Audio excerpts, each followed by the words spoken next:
បាទបងប្អូននេះមន់របស់យើងឥឡូវយើងបានទិញចូលបន្ថែមមេ2ទៅបងប្អូនណាបាទឥឡូវនេះចាប់ដើមពងបណ្ដាហើយបងប្អូនបាទឥឡូវនេះយើងបាន6ក្បាលហើយបាទឥឡូវនេះចាប់ដើមពងបណ្ដាហើយបងប្អូនបាទមន់របស់យើងបងប្អូនស្រែមេខ្មៅនឹងពងហើយបងប្អូនបាទមេខ្មៅនឹងពងហើយ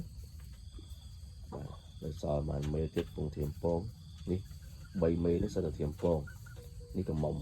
2នេះកំមុំបាទ